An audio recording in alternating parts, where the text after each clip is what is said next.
பொன்னியும் சக்தி வந்து ரொம்ப என்ன பண்ணுறாங்க, எல்லா வந்து பர்ச்சேஸ்லாம் முடிச்சுட்டு அழகாக வந்து வந்துட்டுருக்காங்க. அப்போ திடீர்னு வந்து சைக்கிள் என்ன ஆகுதுன்னா, பொன்னியோட சக்தியும் வர்ற சைக்கிள் வந்து ஒரு இதில் வந்து இடிச்சிடுது, கட்டையில் வந்து இடிச்சிடுது.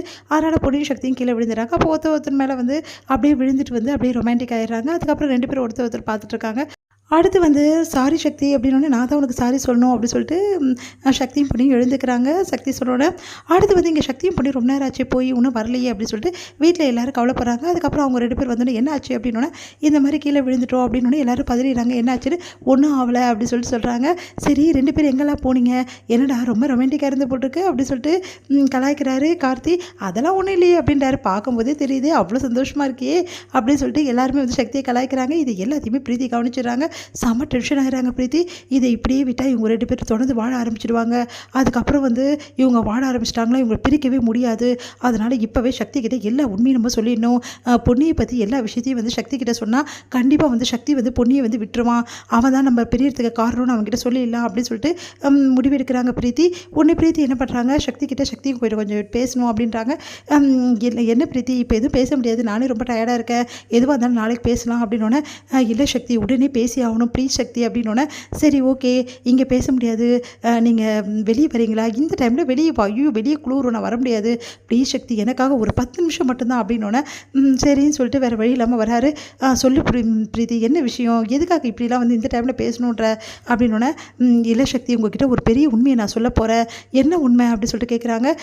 இந்த மாதிரி நம்ம 2 பேரும் வந்து கல்யாணம் நடக்க போகுது இல்லையா, அந்த டைமில் வந்து நீங்களும் நானும் பிரிஞ்சதுக்கு காரணம் யார் தெரியுமா அப்படின்னோடனே, என்ன சொல்கிற நீ, அதெல்லாம் பற்றி எதுக்கு இப்போ பேசிகிட்டு இருக்க, இல்லை சக்தி இன்றைக்கி பேசி ஆகணுன்ற முடிவில் தான் இருக்கேன், உங்களுக்கு தெரியாத உண்மைகள் நிறைய இருக்குது, பொன்னி வந்து சும்மா சாதாரண ஆள் கிடையாது, நம்ம 2 பேர் பிரிச்சதே அவள் தான் அப்படின்னோடனே அதிர்ச்சி அடைகிறாரு. நீ என்ன சொல்கிற, இதுக்கும் பொன்னிக்கு என்ன சம்மந்தம் இருக்குது அப்படின்னு சொல்லிட்டு நடந்த விஷயத்தை எல்லாத்தையுமே வந்து சொல்கிறாங்க. அதை கேட்டு சக்தி அதிர்ச்சி அடைகிறாரு. இதெல்லாம் நடந்திருக்கு, இதுக்கெல்லாம் காரணம் பொன்னி தான்றியா, ஆமாம் எல்லாத்துக்கும் காரணம் பொன்னி தான், அவங்களே சொல்லிட்டாங்களே பொன்னி தான் காரணம்னு சொல்லிட்டு நம்ம 2 பேரையும் அவள் தான் திட்டம் போட்டு பிரிச்சிருக்கா அப்படின்னோடனே அப்படியே வந்து டென்ஷனாக அப்படியே பார்க்குறாரு முறைச்சி.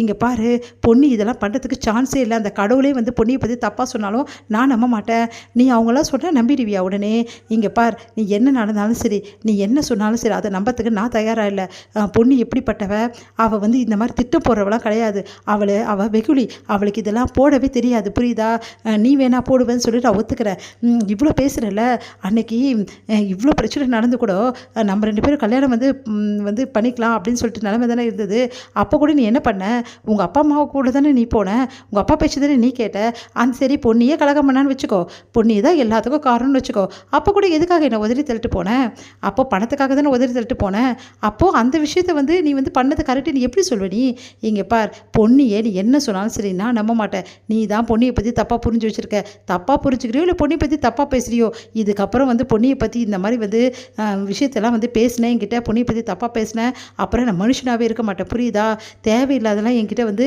இந்த மாதிரிலாம் பேசுகிற வேலை வச்சுக்காது பிரீத்தி, இதுக்கப்புறம் என்கிட்ட நீ பேசவே கூடாது, முதல்ல என் ஆஃபீஸில் உனக்கு வேலையே கிடையாது, முதல்ல இங்கேருந்து போ, மூஞ்சில முடிக்க நான் விரும்பலை, பொன்னியை பற்றி இவ்வளோ தப்பாக பேசுகிறச்ச நீ எல்லாம் ஒரு பொண்ணா, உன்னை பற்றி இது வரைக்கும் பொண்ணு ஏதாவது ஒரு வார்த்தை தப்பாக பேசியிருப்பாளா, இப்போ வரைக்கும் பிரீத்தின்னு உன் மேலே பாசமாக இருந்தா, ஆனால் அவளை பற்றி என்கிட்ட தப்பாக பேசுறியா, நீ எல்லாம் ஒரு ஆளே கிடையாது அப்படின்னு சொல்லிட்டு என் மூஞ்சிலே முடிக்காது அப்படின்னு சொல்லிட்டு போகிறாரு. அப்படியே பதறி போயிடுறாங்க. உடனே நினச்சி பார்க்குறாங்க, கண்டிப்பாக வந்து சக்தி நம்ம இப்படி சொன்னால் இப்படி தான் முடிவு எடுப்பான், ஏன்னா இப்போ பொன்னி மேலே ரொம்ப பாசமாக இருக்கான், அதனால் பொன்னி தான் நல்லவன் நினச்சிட்ருக்கான், முதல்ல அவள் நல்லவன் இல்லைன்றதை உடைக்கணும், அப்போ தான் உண்மையை சொன்னால் தான் சக்தி நம்புவான், அதனால் 2 பேரையும் முதல்ல பிரிக்கணும், அதுக்கப்புறம் நம்ம உண்மையை சொன்னால் கண்டிப்பாக சக்தி நம்புவான், அதனால் நம்ம இப்போ சொல்ல வேணாம் அப்படின்னு சொல்லிட்டு பிரீத்தி முடிவு எடுக்கிறாங்க. இங்கே வந்து சக்தி வந்து ரொம்ப சந்தோஷமாக இருக்காரு, நம்ம பொன்னியும் ரொம்ப சந்தோஷமாக இருக்காங்க, நடந்ததெல்லாம் வந்து நினச்சி பார்த்துட்டு இருக்காரு சக்தி. அப்போ பொன்னி வந்து என்னாச்சு என்ன நினச்சி பார்க்குறீங்க, ஒன்றும் இல்லை அங்கே நடந்ததில்ல அதெல்லாம் அப்படி போங்க சக்தி அதெல்லாம் வந்து பேசிக்கிட்டு அப்படின்றாங்க. உடனே வந்து பொன்னி வெக்கப்படுறதை பார்த்து சக்தியும் சிரிக்கிறாரு. இதோட முடியுது.